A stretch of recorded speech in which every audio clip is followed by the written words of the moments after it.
Pod Access, a diretoria de acessibilidade mais perto de você. Audiodescrição do vídeo. No vídeo, Camila apresenta o podcast sentada à mesa. Camila é uma mulher parda, cabelos escuros, lisos e longos, olhos pequenos com característica indígena, nariz médio e lábios volumosos. Veste uma blusa vinho de mangas compridas, anéis e relógio dourados. Na mesa, há 2 microfones articulados, 2 canecas brancas com a logo do Pod Access e um celular. Ao fundo, uma parede amarela e uma grande janela que mostra árvores frondosas. Uma tela com a logo do Pod Access no fundo branco, logo atrás da mesa. Nas paredes direita e esquerda, várias pinturas abstratas. A convidada do episódio é a Adeline, que está sentada à mesa, posicionada à esquerda. É uma mulher de pele clara, cabelo preto amarrado em coque. Usa óculos de grau, veste uma camisa de mangas compridas branca e um colete preto, e um colar com bolas prateadas.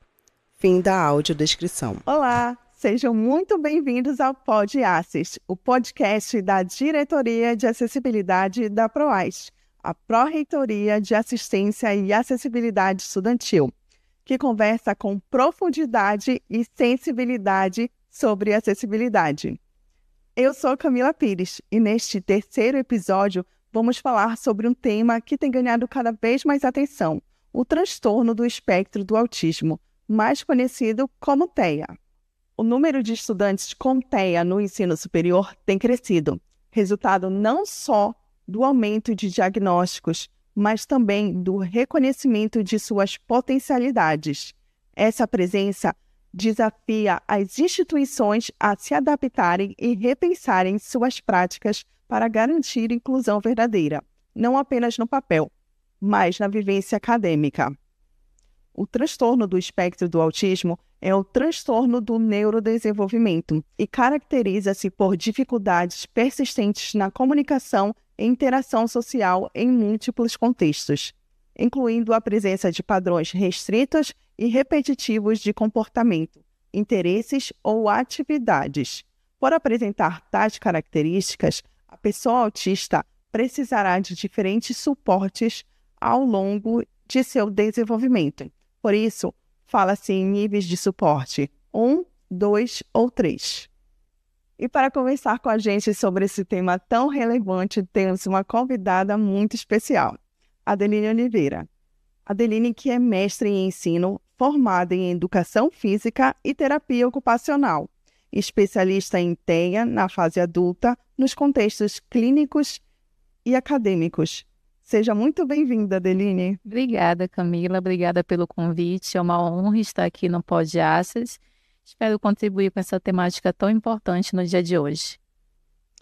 Para mergulhar ainda mais fundo nessa temática, eu trouxe aqui algumas perguntas para a gente começar a entender sobre esse público TEA no contexto do ensino superior. Então, vamos lá. Adeline, como podemos compreender a diversidade dentro do espectro autista e como ela se manifesta no contexto universitário? Muito bom, Camila. Você já trouxe o termo, né, que é essencial a gente compreender espectro. Até 2022, nós tínhamos o autismo atípico, o autismo infantil, síndrome de Asperger, então eles eram categorizados de maneira diferente. Mas a partir de 2022, passamos a considerar um grande guarda-chuva, né? O TEA. Não mais autismo infantil, atípico e o Asperger. Todas essas categorias se juntaram num grande espectro. E esse espectro, ele é muito relevante a gente entender, porque a pessoa autista, a pessoa com transtorno, vai apresentar sempre, independente do grau, né? Vai apresentar dificuldades na comunicação e interação social e vai apresentar comportamentos restritos e repetitivos. E o que significa esse espectro? É que uma mesma pessoa que tem o transtorno, que tem como uma comunicação prolixa, que não sabe a hora de parar, né? E temos o contraponto, temos a pessoa que é autista não verbal. As duas manifestações são dificuldades na comunicação, porque a dificuldade de um é não verbalizar, não conseguir comunicar, do outro também configura-se uma dificuldade, porque é uma dificuldade ali na relação social, uma pessoa que não consegue fazer uma comunicação assertiva, não consegue fazer uma escuta ativa, então acaba tendo dificuldade nessa comunicação social que a gente costuma falar. E os comportamentos restritos e repetitivos é a mesma coisa. Nós temos a pessoa que pode ser hipersensível a som, então qualquer ruído me desestabiliza, me desregula sensorialmente, como temos a pessoa que é hipossensível ao som, então eu preciso falar mais alto para ela registrar a informação que eu quero. Então são espectros, são manifestações diversas dentro de um só transtorno, né? E na universidade a gente lida com esse público, o extremo, né, do espectro. Temos o hipersensível, o hipossensível, aquele que... Nós não temos casos na universidade de não verbal, mas temos aqueles que quase não verbalizam, né? E temos aqueles que falam demais, não sabem a hora de parar. E esse universo a gente encontra também aqui na universidade.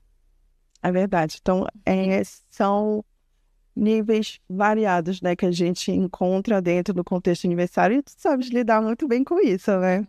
Então, vamos para a segunda pergunta da Eline. Quais são as principais barreiras enfrentadas por estudantes com TEA nas universidades e como podemos eliminá-las?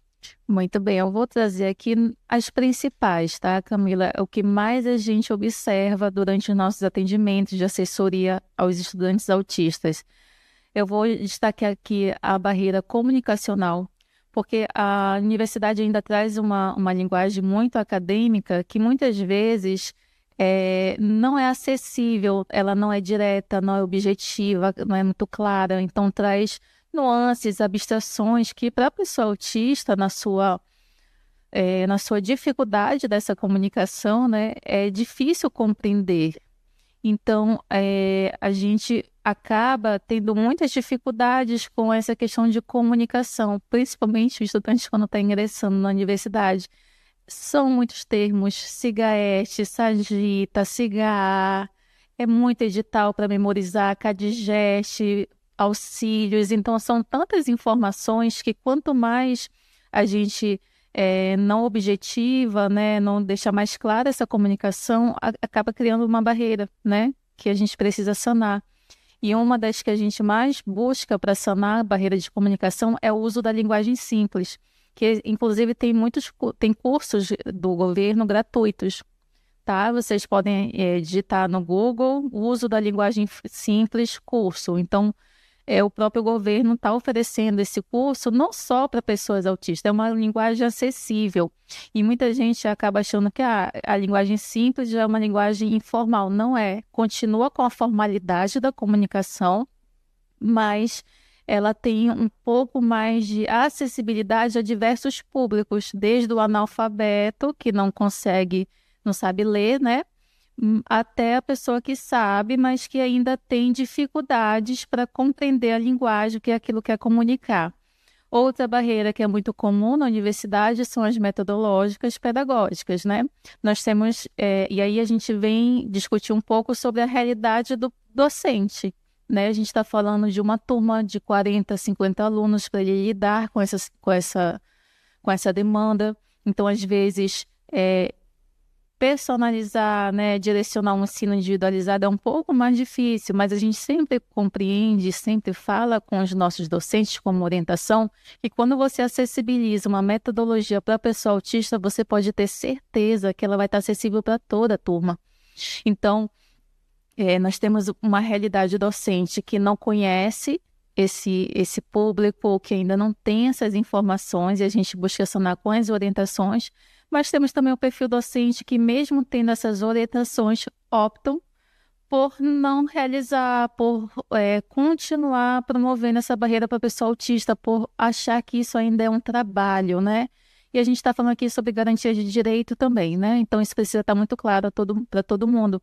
Então, quando um docente opta por não adaptar, quando uma turma não acolhe esse aluno, não consegue fazer trabalhos em grupos, apenas fica com costuma ter a exclusão desse estudante, a gente vai para a barreira que eu digo que é a principal de todas, que é a atitudinal. É o preconceito, o julgamento, o não acolhimento. E aí, para sanar essas barreiras atitudinais, a gente precisa de cada vez mais ações como essas no podcast, né, no Podcasts, em que a gente está esclarecendo um pouquinho mais, informação é a base de tudo, assim como sensibilizações. Nós, enquanto diretora de acessibilidade, a gente promove várias sensibilizações com a turma para desmistificar, tirar tentar diminuir o estereótipo de que muitas pessoas ainda veem, né, da pessoa autista, que está muito calada, então ela não quer interagir, não. Ela tem uma dificuldade de iniciar, de manter o contato, vamos buscar por essa pessoa, né? Então, são algumas barreiras que a gente mais observa aqui na universidade. Como você falou, acessibilizar a informação é também garantir um direito desse público, né? Exatamente. E agora, Adeline, você pode compartilhar um pouco para a gente sobre os serviços e experiências dentro das instituições que têm promovido a inclusão efetiva para esse público? Camila, eu tenho muito orgulho de falar que a Universidade Federal ela é referência nacional para o acolhimento da pessoa autista, do universitário autista, né? Mas vou fazer um paralelo. A nível estadual, nós temos uma política atualmente que tem conseguido abraçar um pouquinho mais o público, ainda que seja tímido, ainda que não consiga abraçar toda a população, mas pelo menos já foi dado, né, o pontapé inicial. Então, nós temos políticas estaduais voltadas para a proteção da pessoa com transtorno do espectro do autismo. Nós temos, poucos estados têm a lei do laudo permanente. Então, o Pará é um dos poucos que coloca o laudo da pessoa autista como um laudo permanente, não precisa ser atualizado a cada ano, né? E a criação de centros de referência, que é a grande, a grande necessidade, né? Porque não basta só dar o diagnóstico, precisa ter condições de trabalhar essas dificuldades que eu mencionei no início, né? A nível federal, nós temos a Lei Berenice Piana, que ampara e que, a nível legal, né? A pessoa autista é considerada pessoa com deficiência, e a Lei Romeu Mion, que veio para ajudar muito para que novas ações políticas públicas viessem a acontecer, porque a partir do momento que eu cadastro, que eu identifico o número de pessoas, esse serviço ele passa a acontecer. No domínio público ainda é muito assim, né? A gente precisa ter número para poder ter a demanda e ter o serviço. E falando em número, hoje na Universidade Federal do Pará, nós temos 260 pessoas que se autodeclaram pessoas autistas, tá? Dessas 260, 223 são do campus de Belém, também que se autodeclaram. E dessas, 130 são pessoas que recebem o nosso acompanhamento, o nosso assessoramento e, de fato, passou por uma banca de verificação e que a gente pode afirmar, de fato, que são pessoas autistas, porque não só se autodeclaram, como foram comprovadas por uma banca de verificação, né? E aí, voltando para o FPA, tem a garantia de acesso por meio das cotas, cota PCD adicional, e a tentativa, a luta pela permanência, participação e aprendizado desses alunos. E aí a gente adota algumas estratégias. Então, dentro da UFPA, nós temos uma diretoria de acessibilidade, que faz parte da Pró-Reitoria de Assistência e Acessibilidade Estudantil, e dentro dessa diretoria nós temos uma divisão específica que busca conhecer esse estudante, observar as suas especificidades e, a partir daí, pensar no plano de ação. O que esse estudante vai precisar a curto, médio, a longo prazo para permanecer na universidade. E aí nós também temos as garantias de auxílios para aqueles que estão em condição de vulnerabilidade socioeconômica, assim como assessoramento terapêutico, ocupacional, psicológico e pedagógico. Então, e tem um marco que eu digo que é um referencial nacional também, que é o grupo terapêutico, o grupo de apoio, né? Isso eu indico para todos os locais, todas as entidades, universidades que busquem esse movimento do grupo, porque é dar voz a quem precisa, a quem de fato está vivenciando aquilo. Então, é a partir do grupo, por exemplo, que nós tivemos várias ações que culminou na criação do Espaço Sensorial de Alimentação do RU, que também é super novo, né, no país, uma né? conquista. Então, a partir desses grupos que a gente dá voz a eles, é que a gente consegue muitas conquistas de participação da universidade. Sou pertencente à universidade, né?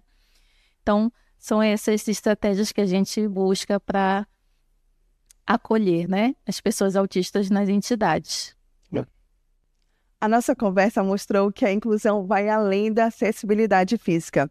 É sobre acolher singularidades, criar espaços seguros e promover a autonomia. Agradeço muito a nossa convidada, Deline, agradeço em nome da SES, da PROAS e do curso de multimídia da UFPA. Muito obrigada, Camila. Parabenizo em seu nome toda a equipe que produz esse Pod-Access, uma iniciativa de uma importância muito grande para a comunidade acadêmica e para além também, né? Então, espero ter contribuído com vocês. Você que é aluno autista da UFPA, procure a da SES, a diretora de acessibilidade, que fica ali no bloco C. Você que é professor e tem um estudante com TEA na sua turma e não sabe o que fazer, não sabe como adaptar, nos procure. E também até os estudantes que tem na turma um colega que é pessoa autista, o serviço de acolhimento também é para vocês, né? Então, estamos à disposição. Espero que o Pod-Access tenha uma longa jornada aí pela frente. E, claro, um agradecimento especial a você, que nos acompanha aqui no Pod-Access. Sua escuta ativa e seu interesse por acessibilidade são o que fazem esse projeto. Não deixem de acompanhar as nossas ações nas redes, no Instagram, @ProAsUFPA e @da-SES-PROAS. Continue com a gente nos próximos episódios. Ainda tem muita pauta boa vindo por aí. Seguiremos explorando os caminhos que tornam o mundo mais acessível a todos. Até a próxima!